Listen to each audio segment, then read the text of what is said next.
오늘 영광스러운 복음이라는 제목으로 우리 하나님 말씀을 생각해 보도록 하겠습니다. 우리 사도행전 6장 들어와서 이 말씀, 이 본문을 가지고 우리가 여러 번 말씀을 같이 나누었는데 잘 생각해 보십시오. 사도행전 6장에 들어서서 초대교회에 한 문제가 생겼습니다. 과부를 돌보는 문제와 관련해서 교회에 시험이 오게 됐어요. 갈등이 생겼습니다. 그리고 원망과 불평의 소리가 쏟아져 나옵니다. 그때 사도들이 선택했던 교회의 1차적인 임무는 복음을 전하는 것이라는 원칙을 확립시킨 거죠. 사도행전 6장 2절 하반절에 보시면 하나님의 말씀을 제쳐놓고 접대를 일삼는 것이 마땅하지 아니하니. 그래서 하나님의 말, 어떤 경우에 있어서도 하나님의 말씀을 제쳐놓는 건 있을 수 없는 일이고, 가장 중요한 것은 교회는 하나님의 말씀을 전하는 것, 선포하는 것, 그것이 가장 중요한 것이다. 이렇게 얘기하는 거죠. 그리고 기도하는 일에 힘써야 한다는 겁니다. 왜 기도하는 일에 힘써야 될까요? 하나님의 능력 없이는 아무것도 할 수 없다는, 우리의 무능과 우리의 연약함을 깨닫는 자마다 하나님 앞에 기도하지 않고는 이 일을 할 수가 없다는 것. 그래서 우리가 기도에 대해서도 함께 말씀을 나누었습니다. 그리고 지난주에 그리고 진정한 그리스도인이 된다는 것은 이 도에 복종하는 것이다 라는 주제로 말씀을 또 나누었습니다. 복종한다 라는 것은 우리의 지성과 마음과 의지를 다하여 나의 전 인격이, 내 존재 전체가 하나님의 말씀에 순종하는 것으로 나타날 때, 그때의 그리스도인이다 라는 그 인정을 받게 된다는 것이죠. 그러면 이 도, 우리가 전 인격이, 나의 존재 전부가 복종해야 될, 순종해야 될 이 도, 이 메시지, 그 메시지가 어떤 것인가, 어떤 능력이 있는가를 오늘 살펴보려고 합니다. 지금 우리 현대인들은, 우리 지금 현대인이라고 얘기하지만 사실 모든 시대에 있어서 그 시대에 살았던 사람들은 자신들이 현대인이었어요. 그렇죠? 100년 전에도 그들은 자기들을 현대인이라고 불렀죠. 지금 현재를 살아가는 현대인. 과학기술은 날로 발전하고 과거에는 누리지 못했던 것들을 누리는 세상입니다. 아마 앞으로 100년 뒤에 우리는 구시대 사람이고, 아니 뭐 20년, 30년만 지나도 우리는 구시대의 사람이고, 그때 사는 사람들이 우리가 현대인이라고 얘기하겠죠. 어쨌든 지금 현재 우리 현대인들의 문제는 복음이 모든 믿는 자에게 구원을 주시는 하나님의 능력이라는 사실을 모른다는 겁니다. 어느 시대에나 사실 그래 왔어요. 그래서 이렇게 얘기합니다.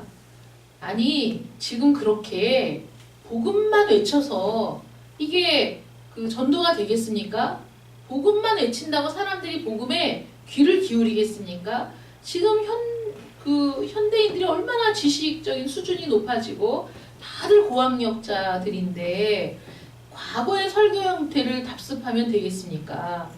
구식 메시지 갖고 사람들의 그 마음을 움직일 수 있겠습니까? 그런 것들은 지금 현대인들에게 맞지 않습니다 라고 얘기하는 사람들이 있고, 또 한쪽에서는 지식적으로는 많이 성장했을지 몰라도 이 성경 말씀을 읽고 이해하는 능력이 떨어져서, 이게 성경 말씀이 어렵지 않습니까? 이렇게 어려운 걸 사람들이 어떻게 읽고 이해를 하겠습니까?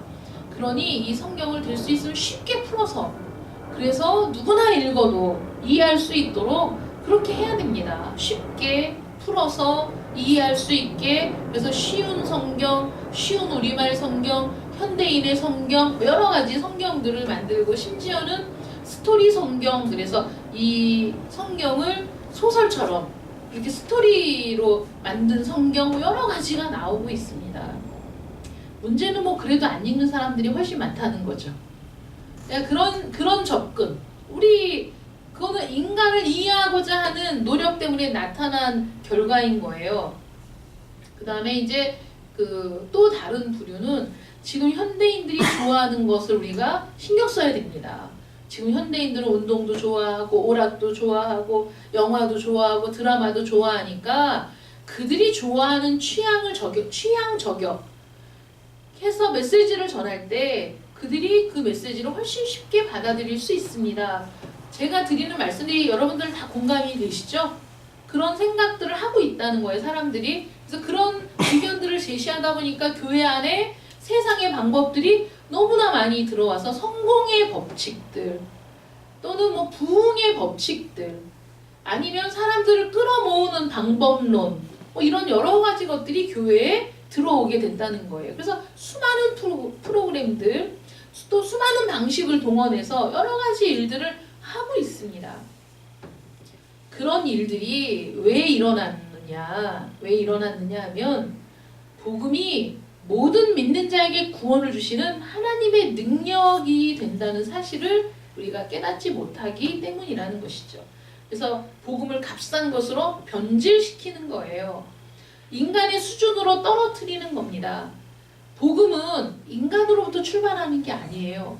하나님으로부터 출발하는 겁니다. 인간을 어떻게 이해하느냐에 따라서 복음이 달라지는 것이 아니라 그 수많은 생각을 갖고 있는 사람들에게 복음의 메시지가 던져질 때 그 복음을 통해 역사하시는 하나님의 능력으로 그들이 죽게 돌아오게 된다는 것을 우리가 간과하고 그것을 무시하고 어떻게 하면 사람들을 전도할 수 있을까? 어떻게 하면 교회를 부흥시킬 수 있을까에 집중하다 보니까 인간적인 방법론들을 많이 교회로 끌어오게 되었다는 거죠. 그래서 드라마 설교, 영화 설교 그런 것도 있습니다. 영화의 장면들을 캡처해가지고 그 장면들을 띄우고 거기에 맞춰서 설교를 하는 그런 여러 설교의 형태들이 생겨나게 됐어요. 그런데 사도들은 지금 초대교회에 일어난 문제는 지금 오늘날 우리들의 교회에서도 얼마든지 일어나는 시험이고 얼마든지 되풀이되는 문제들입니다. 그런데 그 문제 앞에서 사도들이 택한 것은 말씀이죠. 진리인 말씀을 우리는 끝까지 붙들고 그 말씀을 선포하는 일을 멈추지 않겠다. 이렇게 사도들이 얘기했습니다. 그 메시지를 강조하는 거죠. 우리 주님께서 설교하실 때 많은 사람이 믿었습니다. 그리고 성경은 뭐라고 표현하냐면 예수님이 말씀하실 때 즐거이 들었다. 백성들이.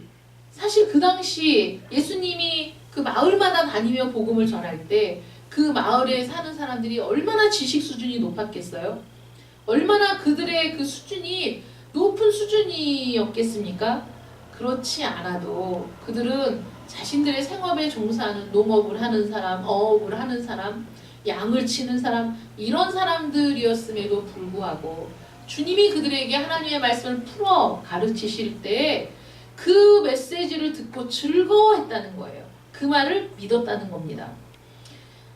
요한복음 8장 31절 32절에 보면 그러므로 예수께서 자기를 믿은 유대인들에게 이르시되 너희가 내 말에 거하면 참 내 제자가 되고 진리를 알지니 진리가 너희를 자유케 하리라. 이렇게 말씀하셨습니다. 무엇이 사람을 자유케 합니까? 진리인 말씀뿐이라는 것이죠. 그러므로 진리로 거룩하게 하옵소서. 아버지의 말씀은 진리이니이다. 말씀이 진리라는 거예요. 그래서 현대인이 무엇을 좋아하는지가 중요한 게 아닙니다. 중요한 것은 무엇을 좋아하는가, 지금 현대인들이 무엇을 원하는가, 그들의 필요, 그들의 생각, 그게 중요한 것이 아니라 정말 저 사람들에게 필요한 것, 본인은 깨닫지 못하는데 정말 저들에게 필요한 것이 무엇인가, 그것이 더 중요하다는 것이요.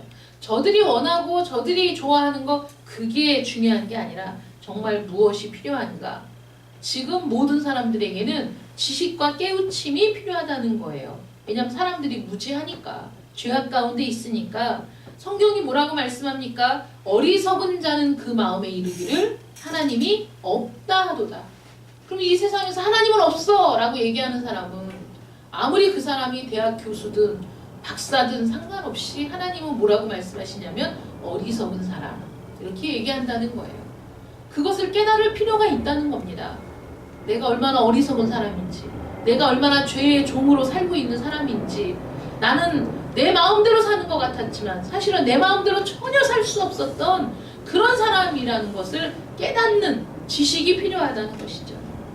하나님께서 에스겔에게 소명을 주실 때 이렇게 말씀하세요. 듣든지 아니 듣든지 가서 전하라는 소명을 받습니다. 지금 강단에서 말씀을 전하는 모든 설교자들은 그런 소명을 받고 말씀을 전하는 거예요. 강단에서 말씀을 전할 때 모두 다 듣습니까? 모두가 말씀에 집중합니까? 듣는 사람도 있고 안 듣는 사람도 있고 거부하는 사람도 있고 수용하는 사람도 있고 여러분들의 마음은 제각각입니다. 그러나 기분 나빠서 말 못하겠네. 왜 저 사람은 졸고 있는 거야? 왜 저 사람은 거부하고 있는 거야? 중요치 않아요. 말씀을 전해야 됩니다. 듣든지 안 듣든지 전해야 돼요. 하나님의 능력은 얼마나 놀라운지 늘 거절하고 늘 안 듣는 것 같은데 그래도 끊임없이 이 귀를 통해 들려왔던 그 하나님의 말씀들을 통해서 하나님은 어느 순간에 그 마음에 깨우침을 주시고 회개하게 하시고 돌아오게 하시는 겁니다. 하나님은 전도라는 미련한 것으로 사람들을 구원하기를 기뻐하신다고 말씀하셨어요. 하나님이 하시니까 나는 아무것도 안 해도 된다. 그러면 예배가 무슨 소용이 있고 설교가 무슨 의미가 있겠습니까? 복음을 전하는 것이 무슨 의미가 있겠어요? 지나가면서 전도지 안 받는 사람, 전도지 버리고 가는 사람, 아니면은 그 전도지와 함께 나누어주는 사탕의 목적이 있는 사람, 얼마나 다양한 사람들이 스쳐 지나가는데 그럼에도 불구하고 복음을 전해야 되는 이유는 듣든지 안 듣든지 우리가 복음을 전해야 되는 이유는 복음을 내가 전해서 구원받게 하는 것이 아니라 그 복음, 그 메시지를 통해서 하나님의 능력이 나타나기 때문에 복음을 전해야 된다는 겁니다. 그래서 사도들은 이 진리인 말씀을 붙들었어요. 이것만큼은 포기할 수 없다. 이렇게 얘기한 겁니다. 그 다음에 사도들은 이 메시지를 권능 있게 전했다는 거예요. 이 메시지가 그냥 들어도 되고 안 들어도 되는 그런 이야기가 아닌 겁니다. 그 영혼이 사느냐 죽느냐, 이 영혼이 영원한 멸망에 빠지느냐 아니면 새로운 생명을 얻고 하나님의 나라에 들어가게 되느냐, 그런 갈림길에 자신이 있다는 것, 그리고 자기가 이 복음을 전하는 이 대상자들과 하나님 사이에서 자기가 맡은 책무가 얼마나 중요한지를 알았기 때문에 그 메시지를 힘있게 전했을 뿐만 아니라 성령을 의지하고 기도하고 말씀을 전했기 때문에 권능 있게 말씀이 선포된 거예요. 이 권능이 얼마나 놀라운지 오늘 읽은 본문 말씀에서 스데반에 대해서 이렇게 얘기합니다.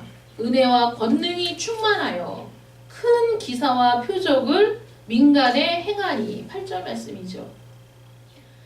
그 스데반은 집사로 선택받아 안수받은 사람인데 이 스데반도 은혜와 권능이 충만했다는 거예요. 그 은혜와 권능이 충만해서 그 권능으로 그 은혜로 충만케 되니까 기적, 기사와 표적을 민간에 행하는 그런 일을 한 거죠. 이거는 복음을 전하면서 일어난 일입니다. 스데반이 지혜와 성령으로 말할 때 그 반대자들이 능히 당하지 못했다고 성경은 기록하고 있어요. 이 세상의 가르침, 이 세상의 모든 가르침과 복음을 전하는 일에 있어서 차이점이 뭔지 아십니까? 이 세상의 모든 정치인들, 모든 영업하는 사람들, 그들은 사람을 기쁘게 하고 가려운 데를 긁어주고 그들을 놀라운 그 설득력으로 설득하고, 그래서 이 정치인이나 영업하는 사람들의 성공 여부는 얼마나 그 재능이 뛰어난가, 얼마나 설득력이 있는가, 얼마나 말을 잘하는가, 거기에 달려 있는 거예요. 그런데 여러분, 그들이 아무리 설득력이 뛰어나고 아무리 사람의 마음을 휘어잡고 그들에게 달콤한 말을 할 수 있는, 그리고 자기의 생각을 그들에게 집어넣어서 그들의 마음을 변화시킬 수 있는 그런 능력이 있다고 할지라도 그들은 결코 영혼을 구원할 수 없다는 거예요. 그들은 결코 영적인 일을 할 수 없는 겁니다. 불가능한 일입니다. 그러므로 세일즈맨이 이런 성과를 올렸대. 저 사람이 수많은 사람을 끌어들여서 다단계에서 저 사람이 성공했대. 그런 말들을 들어도 그런 방법들을 교회로 끌고 들어올 필요가 전혀 없는 것은 그런 방법으로 영혼을 구원할 수 없기 때문입니다. 그런 방법으로는 불가능한 일이기 때문입니다. 이 세상에서는 통하는 방법일지라도 영적인 문제에 있어서는 통하는 방법이 아니라는 거예요. 여러분, 교회가 다단계 하다가 망해가지고 그 갈갈이 찢겨져서 흔적도 없이 사라지는 교회들이 있습니다. 심지어는 목사님까지 그 다단계에 같이 합류해가지고 어떻게 꼬드기는지 아세요? 목사님은 가만히 계세요.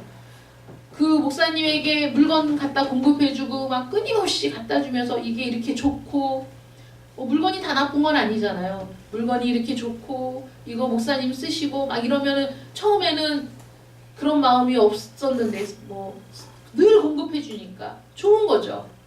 그러면서 그 사람이 막 헌금도 많이 하고 돈도 잘 쓰고 목사님한테도 나 어디 갈 때마다 여기 챙겨주고 목사님의 마음을 산 다음에 목사님은 그냥 이름만 올려두세요.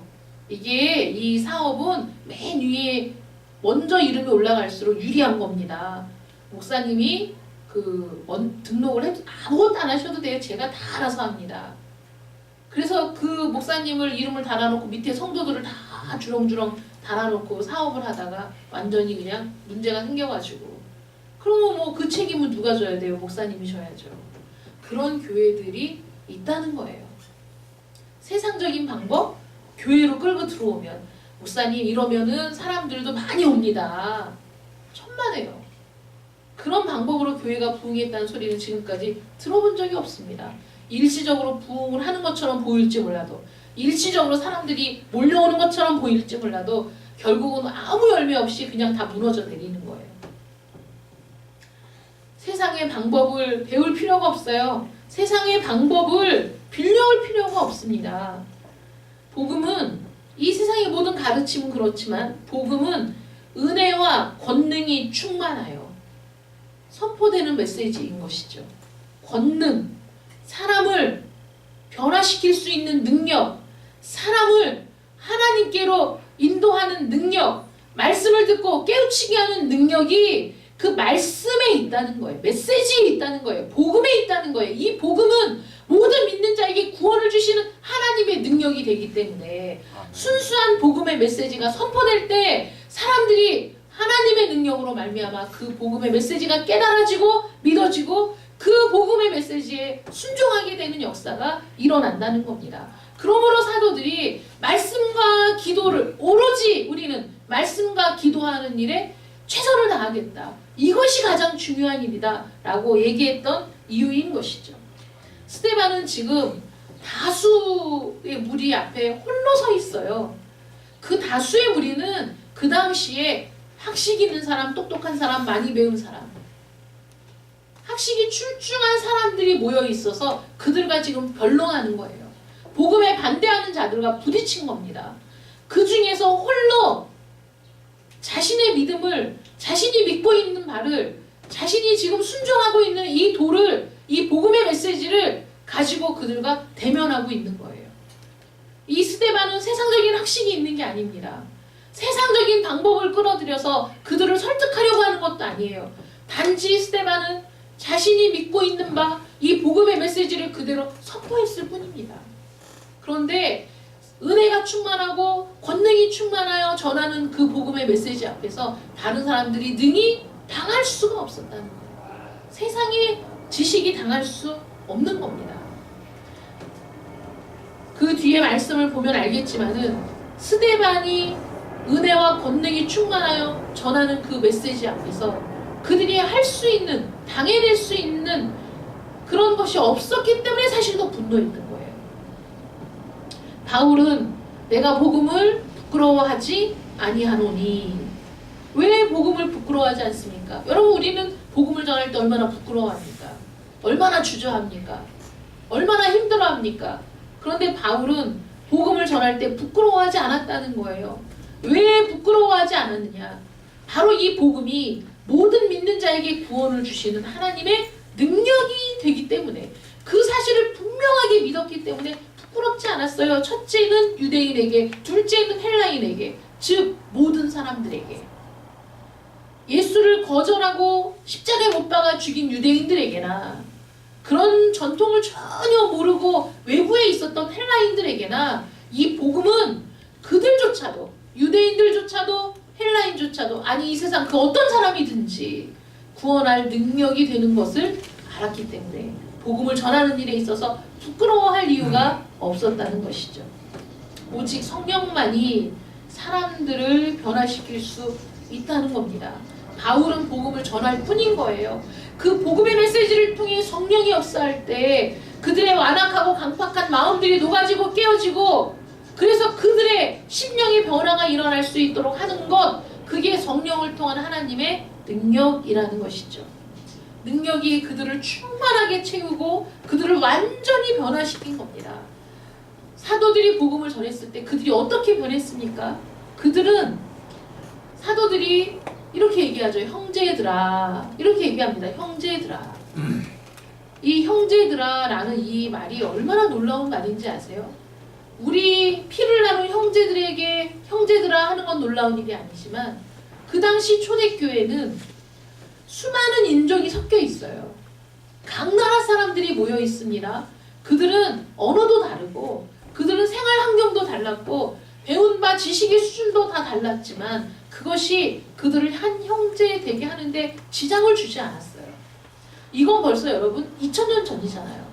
지금 우리가 나누고 있는 얘기가 뭡니까? 인권에 대해서 서로 다름을 존중하자는 이야기? 그 얘기가 나온 게 얼마 안 된 것 같잖아요. 우리는 2000년이라는 세월을 지나는 동안에 우리가 무엇을 이루었느냐, 무엇을 배웠느냐, 우리는 함께 사는 법을 지금 연구하고 있잖아요. 우리가 어떻게 함께 살아갈 것인가, 어떻게 우리가 서로 다른데 존중할 수 있을 것인가, 지금 논의되고 있는 말이잖아요. 그런데 성경 안에서 그것들은 문제가 안 됐다는 거예요.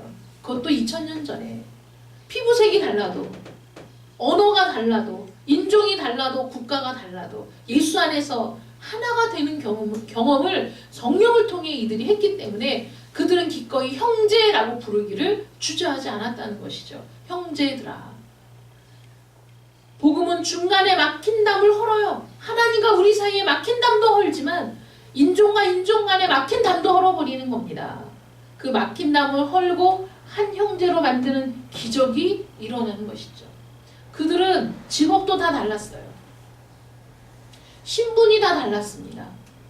그 당시에 엄연히 존재했던 노예라는 신분, 상전이라는 신분, 귀족이라는 신분, 그 신분이 그들을 형제되게 하는데 장애가 되지 않았어요.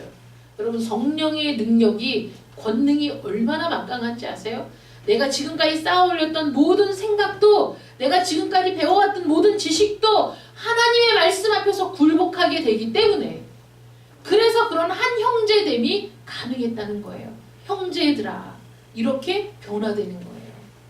여러분, 지금 왜 문제가 해소되지 않습니까? 왜 갈등이 해소되지 않습니까? 수많은 정책을 내어놓고 수많은 단체들이 자신의 목소리를 드높여도 왜 하나가 되는 게 이렇게 어렵습니까? 세상의 방법으로는 되는 일이 아니기 때문에 그렇습니다.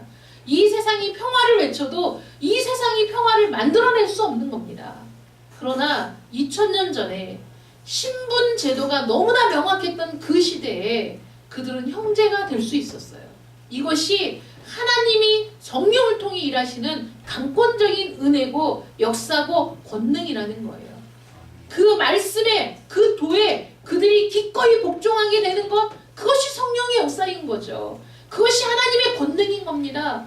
이 복음은 모든 믿는 자에게 구원을 주시는 하나님의 능력이 된다는 것을 그들 본인이 깨달았고, 그들 본인이 놀라워했고, 그들 본인이 그 은혜를 누리며 감격하며 살았기 때문에 그들 안에 세상 사람들이 이해할 수 없는 하나됨, 세상 사람들은 도무지 받아들일 수 없는 한 형제됨을 그들을 통해서 볼 수 있게 된 것이죠. 성령의 권능 속에서 그들은 이런 변화가 일어난 겁니다. 실패했다는 점에서 우리는 하나입니다. 하나님을 모른다는 점에서도 하나죠. 우리가 무력하다는 점에서도 하나입니다. 그런데 그렇기 때문에 우리는 하나가 될 수 없어요. 모든 유형, 모든 조건의 사람들을 모아서 형제로 만드시는 것은 오직 하나님의 권능입니다. 하나님의 메시지에는 그런 능력이 있는 거예요. 그러니 그 메시지에 다른 걸 첨가해서도 안 되고 빼서도 안 되고 하나님께서 우리에게 주신 방법 말고 다른 방법을 덧붙여서 복음을 포장해서도 안 되는 겁니다. 그 다음에 하나님의 권능, 하나님의 능력, 구원을 주신 하나님의 능력은 그들을 제자로 만들었어요. 제자라는 말이 얼마나 많이 나옵니까? 제자는 배우는 자, 학생 그런 뜻이죠. 성령의 능력으로 제자, 곧 배우는 자가 되었습니다. 그리스도인이 되는 순간에 그 도에 복종하게 되면서 사람들은 진리를 더 알고자 하는 갈망과 욕구를 느끼게 됩니다. 그것이 성령이 우리 안에서 일하시는 능력이에요. 진리를 더 알고 싶어요. 더 배우고 싶어요. 그래서 그들은 함께 모여 떡을 떼며 기도하며 하나님을 찬양하는 일을 그들은 지속적으로 했던 거예요. 그런 갈망이 막 생기는 거죠. 그전에는 없었던 그 갈망은 누가 주는 겁니까? 성령이 우리에게 주는 겁니다. 그래서 그들은 기꺼이 하나가 되고 모여서 떡을 떼며 기도하며 찬미하며 그리고 다른 형제들을 돌아보며 그런 일들을 할 수 있게 되었다는 거예요. 그리스도인이라면, 그래서 그리스도의 제자가 된 사람이라면 반드시 더 배우고 싶어하고 더 잘하고 싶어하고 더 알고 싶어하는 겁니다. 왜냐하면 우리 안에 새로운 원리가 작동되기 시작했기 때문이에요. 여러분, 이 세상에서 똑똑한 사람, 잘난 사람, 자기 자신을 굉장히 잘하고 있다고 생각하는 사람들조차도 그 사람들이 자신의 삶을 가치 있게 가꾸고 살아가느냐 쉽지 않은 일이죠. 자신이 좋아하는 일을 하는 것도 쉽지 않은 일입니다. 일자 무식인 사람도 말씀을 암송하는 거 보세요. 그 전에 한번 그 영상 틀어드린 적 있죠. 정말 그 세상적으로는 너무너무 아무것도 모르는 할머니인데 그냥 주구장창 말씀을 외워. 한 번 갖고 안 된대잖아. 100번, 200번 외워질 때까지. 그래갖고 그냥 그 암송한 말씀을 줄줄줄줄줄줄 얘기하면서 암송하다 보니까 읽는 것도 힘들어. 이 말씀을 읽는 게 얼마나 어려운 일이에요. 근데 한 구절 한 구절 암송하다 보니까 암송한 건 내 머릿속에 있어. 내 마음에 있어. 그냥 장사하면서도 그 말씀을 암송하고 뭐 다른 일을 하면서도 암송하다 보니까 말씀이 깨달아지고 말씀의 의미를 알게 되고 그러면서 마음에 기쁨이 가득하고 그러다 보니까 기쁨으로 그 말씀을 가지고 또 막 얘기해. 다른 사람에게. 그래서 전도해. 똑똑한 사람이 전도합니까? 무식한 사람이 전도합니까? 아닙니다. 하나님의 말씀 그 안에서 그 하나님의 성령의 능력으로 충만한 사람, 그 기쁨으로 충만한 사람들이 전도하는 거지 무식한 사람이 전도하는 것도 아니고 똑똑한 사람이 전도하는 것도 아닙니다. 그래서 복음은 하나님의 능력을 통해서 역사하는 거예요. 더 배우고 더 잘하고 더 알고 싶은 욕구를 하나님께서 우리에게 주셔서 그래서 그들은 기꺼이 그리스도의 제자가 되는 겁니다. 그런데 배우고 싶고 알고 싶고 잘하고 싶은 그러한 능력만 주시는 게 아니에요. 배울 수 있는 능력도 주시는 겁니다. 그러니 여러분들이 말씀을 읽고 깨닫게 되고 말씀을 들으면서 깨닫게 되고 그 말씀을 가지고 기도하다가 하나님의 마음을 알게 되고 이런 것들은 여러분들에게 주시는 은혜와 능력이죠. 우리가 어떻게 말씀을 깨달을 수 있겠어요? 어떻게 우리가 영혼을 알 수 있겠어요? 어떻게 우리가 진리를 알 수 있겠습니까? 하나님이 우리에게 진리를 깨달을 수 있는 능력을 주시고 영원을 사모할 수 있는 마음을 주셔서 우리가 그것들을 보게 되고 깨닫게 되는 겁니다. 배우고 싶은 마음만 주시면 얼마나 갈급하고 얼마나 목이 마르겠어요? 그런데 배울 수 있는 능력도 우리에게 주셔서 잘하게 하신다는 것이죠. 그리고 이 그 복음을 통해 역사하시는 성령의 능력은 우리를 인격을 갖춘 사람으로 변화시킵니다.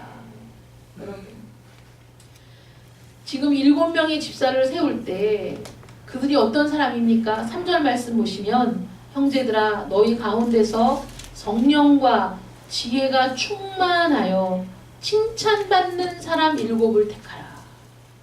성령과 지혜가 충만한 사람은 칭찬받는 사람이에요.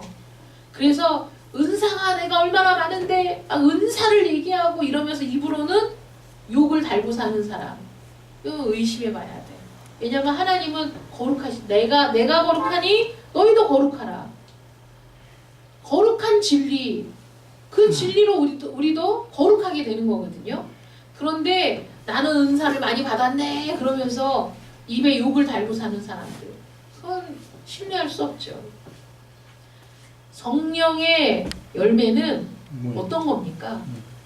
성령의 열매, 사랑과 희락과 화평과 오래 참음과 자비와 양선과 충성과 온유와 절제임. 이 같은 걸 금지할 수 있는 법이 없어요. 성령이 우리 안에서 이런 열매를 맺게 하시기 때문에 그런 자연스러운 현상이라는 거예요. 성령이 충만하면. 그런데 성령 받았다, 성령으로 충만하다, 성령의 은사를 받았다, 아무리 말하면 뭐해? 거룩하지 않은데, 더러운 말을 입에 달고 사는데 그런 사람이 어떻게 성령 받은 사람이라고 할 수 있겠어요? 성경이 분명히 얘기합니다. 너희 가운데서 성령과 지혜가 충만하여. 성령과 지혜가 충만할 때 어떤 사람이 되는 겁니까? 칭찬받는 사람이 되는 거예요. 거룩한 자, 하나님의 말씀에 대해 순종하는 사람은 점점 더 거룩해질 수밖에 없는 겁니다. 인격자가 되는 거예요. 왜냐하면 우리 하나님이 지정의 그 인격을 갖추신 분이시잖아요. 그러니까 우리를 인격적으로 또 대우하세요. 우리를 막무가내로 몰고 가시는 분이 아니시거든요. 그래서 하나님께서 우리에게 일을 맡기실 때에도 자원하는 마음으로, 기쁜 마음으로, 스스로 즐거이 헌신하는 자를 찾으시고 또 그렇게 이끌고 가시지 막무가내로 우리를 몰아붙이시는 분이 아니십니다. 그래서 그런 그 칭찬 듣는 사람으로 변화가 되죠. 모든 믿는 자에게 구원을 주시는 하나님의 능력은 그 복음 안에서 형제가 되게 하고 그 복음 안에서 참 제자가 되게 하고 그 복음의 능력으로 배울 수 있는 능력도 주시고 그리고 칭찬 듣는 사람으로 변화시키신다는 거예요. 그것이 하나님이 우리에게 주신 복음, 그 메시지, 그 능력인 겁니다. 그래서 사도들이 그 능력을 붙드는 거예요. 이 복음의 메시지에 이런 놀라운 능력이 있다는 것을 알았기 때문에 그 복음을 전하는 일에 부끄러워하지도 않았고 주저하지도 않았던 겁니다. 이 세상의 방식을 끌어오지도 않았어요. 오직 순수하게 복음을 전한 겁니다. 오직 순수하게 복음의 능력으로 그들 앞에 섰을 때 그 수많은 학식 있는 자들이, 권세 있는 자들이 능히 당하지 못했어요. 거기에 대꾸하지 못했습니다. 그래서 하나님께서 말씀하시죠. 너희가 공의에 붙잡혀도 재판에 넘겨져도 걱정하지 마. 성령께서 친히 너희에게 할 말을 주시리라. 그 능력이 우리에게 있기 때문에 우리가 두려워하지 않는 겁니다. 이 복음은 결코 실패하지 않아요. 승리합니다.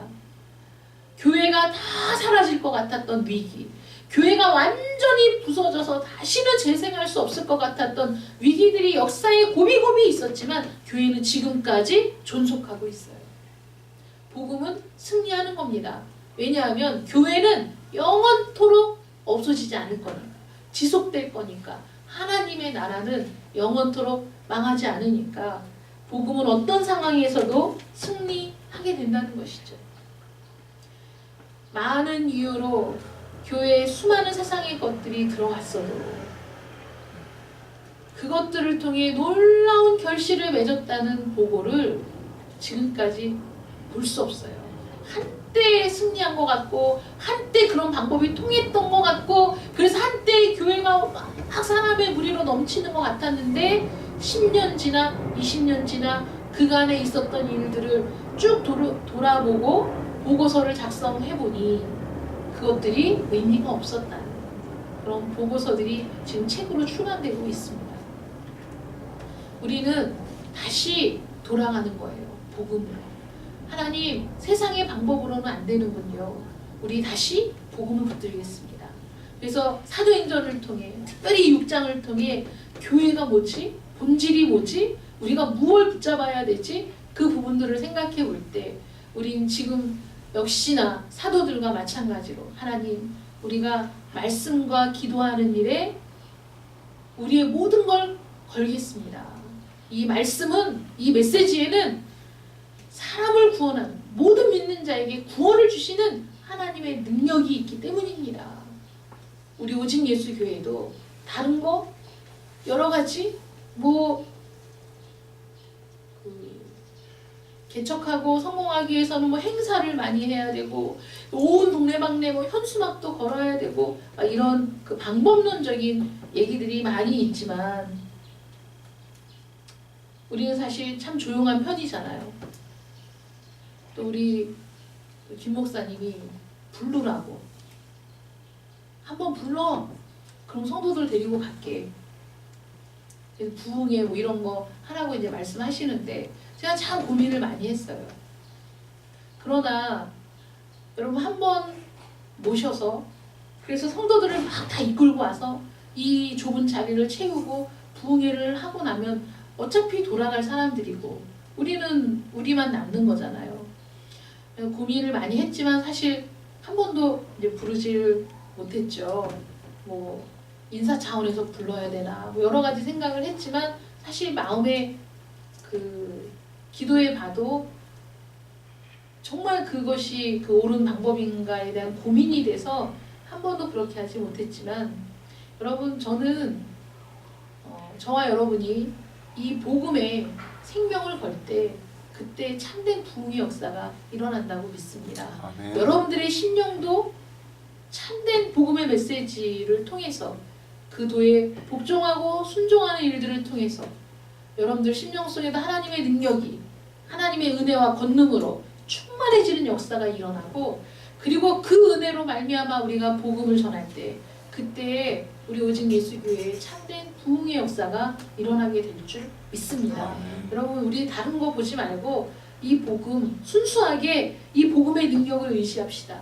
이 복음은 모든 믿는 자에게 구원을 주시는 하나님의 능력이 된다는 사실을 잊지 마시고, 우리가 이 복음을 맡은 자, 그래서 이 복음을 전할 소명을 받은 자, 너는 때를 얻든지 못 얻든지 듣든지 아니 듣든지 이 말씀을 전하라는 그 소명이 오늘날 부르신 모든 자들에게 주신 소명임을 잊지 마시고 그 소명을 감당해내는 여러분들 되시기를 축원합니다. 기도하겠습니다. 사랑의 하나님, 감사합니다. 초대교회에 위기가 닥쳤을 때 사도들은 그 위기 앞에서 어떻게 이 문제를 해결할까 고민하며 기도하며 하나님의 지혜를 구했을 겁니다.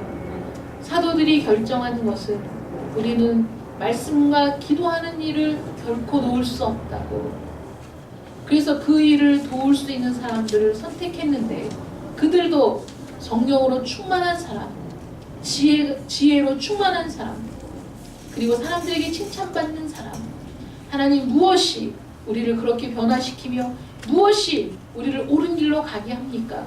바로 복음의 능력, 그 복음을 통해 역사하시는 성령의 능력으로 말미암는다는 것을 오늘 또 다시 한번 깨닫습니다.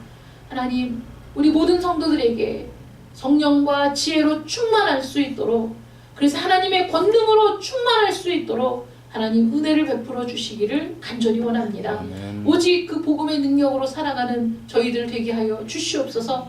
이 세상에 수많은 방법론이 있어도 우리가 순수한 복음 그 메시지를 선포할 때 그때 하나님의 능력이 역사하고 성령께서 역사하사 참된 부흥이 일어나게 된다는 것을 잊지 않도록 도와주셔서 하나님, 저희들도 우리 교회도 하나님의 말씀과 기도를 붙들고 본질을 잃어버리지 아니하고 살아가는 저희들 되게 하여 주시옵소서. 아멘. 예수님의 이름으로 기도드립니다. 아멘. 아멘.